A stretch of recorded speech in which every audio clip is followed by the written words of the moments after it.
Hola, ¿qué tal? Mi nombre es Fernando Rosales y soy abogado. Sean bienvenidos a un video más dentro de su canal. En esta ocasión, como ustedes sabrán si vieron el video anterior, se ha hecho una maraña mediática por cuanto hace a la publicación del libro de Anabel Hernández Emma y las otras señoras del narco. Este libro que ha destapado una cloaca, una caja de Pandora en el mundo del espectáculo, entre otros lugares, obviamente han retumbado mucho los oídos de las personas que han sido señaladas ahí mismo. Es por ello que en esta ocasión toca hablar acerca de Ninel Conde, ya que si bien es cierto hay algunas afirmaciones que por los propios testigos que se presentan en este libro de Anabel Hernández son parecidos los señalamientos, hay unas precisiones un poquito diferentes que pueden tener resultados totalmente diversos y que, bueno, finalmente es lo que caracteriza a cada uno de estos asuntos y cómo es que va a interactuar esta persona con una posible investigación penal. Bueno, como ustedes sabrán, Ninel Conde es una persona sumamente polémica, es decir, no es la primera vez que ha sido señalada por cuestiones que tengan que ver precisamente con crimen organizado o con que sus parejas o las personas con las que interactúa tengan alguna relación con la realización de conductas delictivas. ¿A qué me refiero? Ustedes sabrán, si han estado al tanto de estas noticias, que en meses atrás el que era esposo o expareja, sea como lo quiera identificar la propia Ninel Conde, fue acusada por haber defraudado a 200 personas aparentemente por la cantidad de 22 millones de dólares. Es decir, el 16 de abril fue detenido a consecuencia de estas acusaciones, para que posteriormente, bueno, obtuvo su libertad, pero el 1 de septiembre fue cuando Larry Ramos se dio a la fuga. eh, Esta investigación provenía del FBI, digo, no es cualquier agencia de investigación de Estados Unidos, eran acusaciones serias entre las que las víctimas se encontraba Alejandra Guzmán, quien paradójicamente su propia hija, Frida Sofía, había tenido una relación sentimental con Larry Ramos. O sea, es una maraña de cuestiones que, bueno, es importante señalar porque el contexto de todo esto deriva de que, bueno, al menos de manera reciente, Ninel Conde ha sido inmiscuida en temas controversiales de este tipo. En ese tenor, Ninel Conde ha sido acusada también de haber tenido interacciones, se habla de una relación que no era seria, una relación que era ocasional con el capo Arturo Beltrán Leiva, como lo citábamos en el video anterior. Si no han visto el video anterior, los invito a que una vez que acaben lo vayan a ver para que también comprendan un poco más el contexto de este video. Además de que, bueno, se señala en el libro de Anabel Hernández de haber aceptado de igual manera joyas, dinero, además de, entre otros, regalos como relojes, y que finalmente de una u otra forma obtuvo dinero proveniente del narcotráfico para poder financiar la compraventa de varias de sus propiedades que probablemente se puedan más adelante hacer una investigación porque esto es una cuestión seria. Recibir cantidades de dinero grandes que no se puede justificar su procedencia y que además provienen de actividades delictuosas o ilícitas, pues bien puede configurar algunos delitos como lo puede ser el de operaciones con recursos de procedencia ilícita, además del enriquecimiento ilícito, entre otros delitos financieros, fiscales, y que además están contemplados en el propio Código Penal. Es decir, entre una de las afirmaciones más categóricas del libro y que han retumbado bastante en todos los medios de comunicación digitales tradicionales, es que Ninel Conde realizaba o era parte de la realización de algún juego, rifa o apuesta en la que el premio mayor era ella misma, en la que de alguna manera se ganaba a esta mujer y que además también se habla que se pagaba dinero y grandes sumas de dinero con tal de poder estar al menos 2 horas con la misma, la cual se señala que Arturo Beltrán Leiva fue quien se atrevió a pagar esta cantidad de dinero para poder estar con esta mujer. Es decir, esta acusación, más allá de las que le puedan tener una responsabilidad penal, yo creo que en la parte moral es donde más le duelen este tipo de aseveraciones, porque bueno, finalmente se pone en duda muchas cosas que a cualquiera no le gustaría que le señalasen y que por supuesto va a negar, digo, es una inercia. Cualquier persona que es señalada de estas acusaciones, pues va a negar, más allá de que le puedan traer consecuencias legales. Es por ello que, además de que se ha individualizado para ella, que realizaba presentaciones, shows en vivo, privadas para gente que pertenecía al narcotráfico.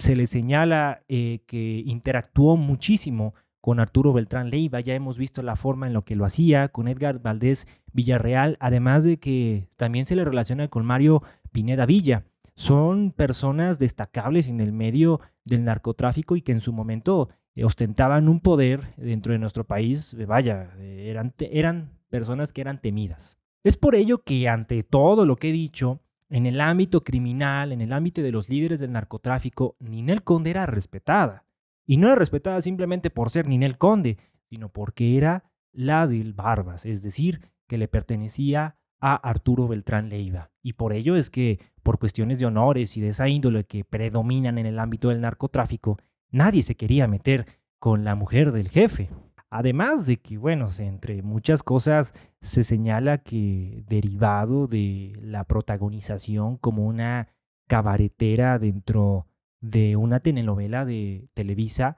fue que a muchos narcotraficantes les llamó la atención y pidieran estar con ella. Son acusaciones que van de varios puntos, o sea, unas pueden tener su responsabilidad penal por cuanto hace a la aceptación de dinero de procedencia ilícita, además de que en cuanto al ámbito moral, no solamente de haber interactuado con personas que pertenecían al narcotráfico, sino ser señalada de haber sido rifada. Digo, es una cuestión que a cualquier persona puede menoscabar su dignidad si es que esas afirmaciones les incomodan. Ahora, de que eso sea mentira, es una cuestión totalmente diferente. Es decir, hay una afirmación que se hizo en el libro de Anabel Hernández, la cual es sustentada, como lo dije en el video anterior, por un testigo o una serie de testigos. Testigos que aducen que le constan estos hechos y que por eso los narran. Es decir, que esta narración de hechos proviene de una persona, la cual Anabel Hernández conoce quién es, conoce su identidad y obviamente va a conocer dónde se encuentran, quién es, y de ser necesario, ella lo ha manifestado en diversos portales de información, medios de comunicación, en entrevistas también, que de ser necesario los puede traer, los puede mandar a llamar para que manifiesten lo que han asegurado ya en sus libros. Es por ello que además precisó en la Feria Internacional del Libro que todos o la gran mayoría de sus testigos han sido colaboradores de la PGR, es decir, que provienen esas afirmaciones de investigaciones que o ya se han hecho o que se han obtenido de esos testigos, narraciones de hechos que constan en procesos o expedientes judiciales de índole penal. Es por ello que, bueno, esto se contrasta mucho con la afirmación que hizo Ninel Conde de que ya había instruido a sus abogados en Estados Unidos y también aquí en México para que procedan legalmente, esto es, demanden a la editorial Grijalbo, además de Anabel Hernández. Pero yo quiero que seamos racionales, que seamos inteligentes, más allá de no ser abogados y poder tener un cálculo más allá de lo que cualquiera pueda saber. ¿A poco no es racional suponer que para poder contradecir una afirmación se tiene que acompañar de elementos demostrativos, de pruebas, para poder negar una cuestión de este tipo? Es decir, tampoco el propósito de Anabel Hernández es ir señalando por señalar a las personas, sino a hacer una labor periodística de interés social para poder develar hasta qué grado entra el narcotráfico en la vida pública de nuestro país y, por supuesto, impacta indirectamente en las personas que son citadas en el libro que ya he mencionado. Entonces, tenemos que tener un juicio racional de pensar que no solamente por la pronunciación de la palabra demandar, ya por eso conlleva un pago de reparación del daño que va a ser concedido así nomás, solo por haber pronunciado o citado o escrito un libro en el que te señalen de estas acusaciones. No solamente es eso, sino que probablemente estas afirmaciones sí sean ciertas porque le constan a los testigos y porque estas afirmaciones constan dentro de expedientes judiciales. Es por ello que también aventarse una batalla legal no es tan fácil y tampoco debemos de creer que todo lo que demanden simplemente se tiene que conceder. Es decir, para que exista un daño moral, uno de los elementos que a mi consideración debe ser muy importante es tener moralidad. Evidentemente, pues eso es subjetivo y es una cuestión que cualquiera puede interpretar como mejor le parezca. Es por ello que tener señalamientos de si es o no procedente, realmente yo no lo puedo saber porque esas afirmaciones tendrán que ser incorporadas en un escrito que solamente las partes van a conocer y que un juez va a poder resolver de la mejor manera. Ante todo esto, como lo hemos visto, lo hemos seguido en este canal, la corrupción, el narcotráfico, el crimen organizado eh, forman parte de nuestra cultura, forman parte del día a día de todos los mexicanos, ya sea que sea a un nivel macro como con políticos, con miembros del gabinete o de los gobiernos en turno que haya, como hasta el último extracto social, hasta la última clase social que pueda existir, que finalmente o se beneficia o forma parte del narcotráfico. Es un problema sistemático de nuestro país y qué bueno, de verdad que celebro que este tipo de investigaciones lleguen a los oídos de toda nuestra sociedad mexicana.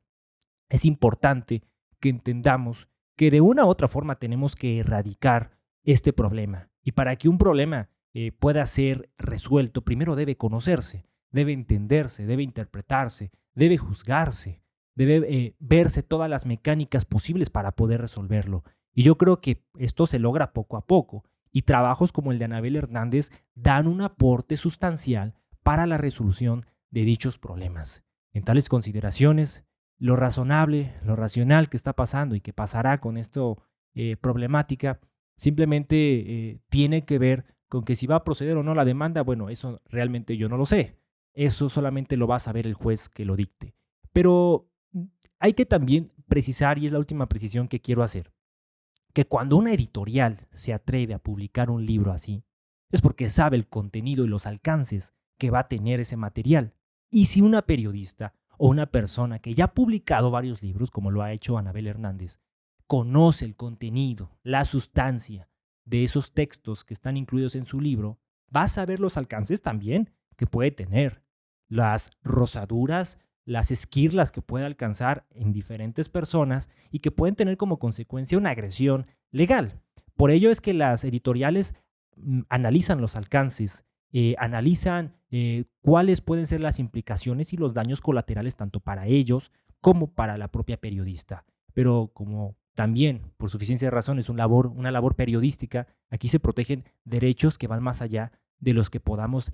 tal vez ver a priori. En tales consideraciones, les pido que me dejen su opinión. ¿Qué opinan? Ya hemos visto a Galilea Montijo. Ahora estamos citando y viendo a Ninel Conde. ¿Qué opinión les tiene que todo este contenido sea revelado? Estaré muy pendiente de lo que me escriban y recuerden que mi nombre es Fernando Rosales y que nos vemos en el próximo video.